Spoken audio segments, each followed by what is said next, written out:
कोई कहेगा कि खराब हो तो कहेगा नहीं, बहुत खराब है।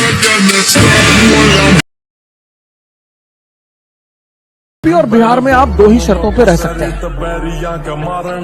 या तो आपके घर में एक अच्छा सा अपराधी है, 4-5 लोगों का सर काट के लाया है, तो आप आराम से रहेंगे, सुकून से रहेंगे, या आपके घर में कोई सिविल सर्वेंट है या नेता है अच्छे स्तर, वरना आप नहीं रह पाएंगे। जो लोग कहते हैं भैया हम तो बदतमीजी करते नहीं, फिर हमारे साथ होगी। आप गांव में चले जाइए, एक दिन के लिए गांव बहुत अच्छे हैं, 2 दिन के लिए गांव बहुत अच्छे हैं, तीसरे दिन ना रह पाएंगे। आप कभी इस देश के बाहर जाके यूपी बिहार के लोगों को देखो, इतने डिसेंट, इतने डिसिप्लिन। हमारा एक दोस्त है कानपुर से दुबई में, तो गाड़ी चला रहा था, अबू धाबी से वापस आ रहे थे, तो हमने उससे कहा तुम वहां कानपुर में तो कहीं भी घुसा देते हो, तो यहां भी ट्राई करो। कहा अरे नहीं अवध समझा करो। बोले क्या हुआ? बोले 500 दिरहम, दिरहम वहां की करेंसी, 500 दिरहम मतलब 10,000 रुपया। तो जिसको 10,000 रुपया जुर्माना देना पड़ा, उसके बदन से WBC सूख जाती है। RBC का तो दुनिया में राजा और वो रहेंगे, क्योंकि उनके नियम बिल्कुल अलग है। वो जातिवाद नहीं मानते, उनका वो क्या मानते हैं? वो कहते हैं R = I, relation depends upon interest. Russia का रूलर था जार निकोलस I।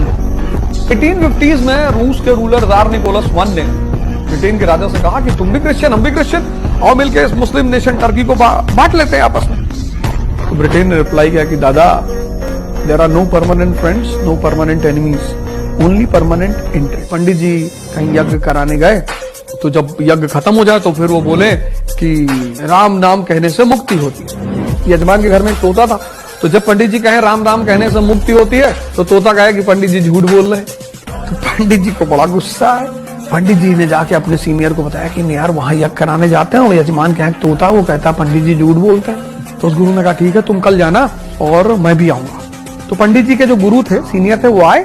तो फिर पंडित जी ने यज्ञ कराया और जैसे कहा राम नाम से मुक्ति होती, तोते ने फिर कहा पंडित जी झूठ बोल रहे हैं। तो सीनियर ने जाके तोते के कान में कुछ कहा, कह जाओ कल से नहीं कहेगा। दूसरे दिन तोता, जब पंडित जी आए तो तोता जो है पिंजड़े में गिरा पड़ा हुआ। पंडित जी ने देखा तो यजमान से कहा कि ये तो गिरा पड़ा हुआ है। तो यजमान ने देखा तो सब देखे, बोले तो मर गया। तो पिंजड़े से निकाल के बाहर फेंक दिए।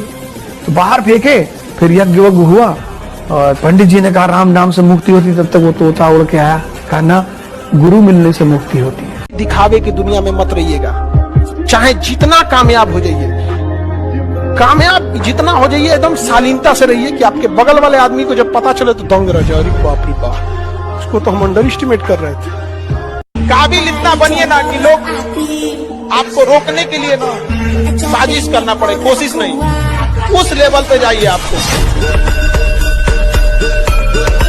हमारी हौसलों की उड़ान आप नहीं जान पाए। हम वो परिंदे हैं जो पिंजरा भी उड़ा ले जाएंगे। अगर जिस दिन अपनी रॉयल्टी देखनी है, अपनी औकात देखनी है, बहुत कड़ा वर्ड का यूज कर रहे हैं, अपनी औकात देखनी है, तो अपने पिताजी का पैसा इस्तेमाल करना छोड़ दीजिए। शाम तक आपको अपनी औकात समझ में आ जाएगी। आप अपना पेट नहीं पाल सकते हैं, प्यार करने निकले हैं। शाहजहां ने भी ताजमहल बनवाया था तो खुद के पैसे से।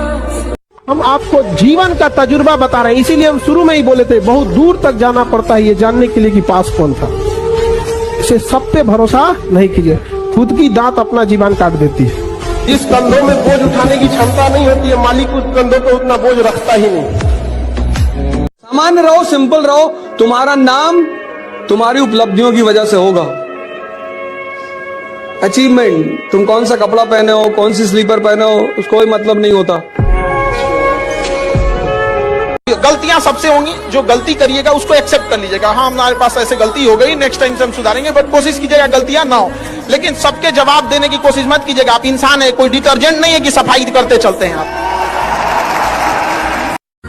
अभी कांच है इसलिए लोगों को चुभते हैं, जिस दिन आईना बनेंगे उस दिन पूरी दुनिया देखेगी। इतना कामयाब होइएगा ना कि गलती से भी अगर माँ बाप बुढ़ापा में बीमार पड़े ना, तो बिल ना देखना पड़े कि कितना का बिल बनेगा, ससुरा अमेरिका तक इलाज कराना पड़े तो लेके चल जाए। कैसे कैसे वो एक चैनल जो मार्कर से पढ़ाना चालू किए, कभी ट्रेन आ जाती थी, कभी बकरी चिल्लाने लगती थी, बीच में से चिल्लाते रहते थे सबकी बकरियों पाले हैं क्या। तो वहां से शुरू करके और आज पूरी दुनिया का सबसे बड़ा एजुकेशन चैनल मेरा है। आम जहे मुंडे भी खास बनते, आम जहे मुंडे भी खास बनते हो, आम जहे मुंडे भी। तो एक कहानी लिखना है जो आगे जाके सबको सुनाना है, और हर उस घर में 2 किलो अलग से मिठाई जाएगी जिस घर से आवाज आई थी कि इससे नहीं हो सकता है, अलग से एकदम। ले भैया ये तेरे लिए स्पेशल है यहाँ पर। उनका बेटा का नौकरी हो गया, ये बड़ा तकलीफ देता है एक बच्चों को, चाहे वो लड़का हो या लड़की हो, बड़ी तकलीफ देता है। सपना टूटता है जब बच्चे आते हैं पढ़ाई की उम्मीद लेके, कभी कुछ चीजें हो जाती है, कभी कभी पेपर लीक हो जाता है, तो कभी एग्जाम से वैकेंसी नहीं, टाइम से वैकेंसी नहीं आएगी, कभी टाइम से एग्जाम नहीं होगा। ये बातें गार्जियन नहीं समझ पाते और इसकी बलि चढ़ जाती है। पहली बार जब मुझे फोन पे धमकी मिली रात 2 बजे, 2:05 या 2:10 का टाइम था, और रात में फोन आया और फोन उठाया मैंने, वो शुरुआत कर दी उसने माँ बहन से।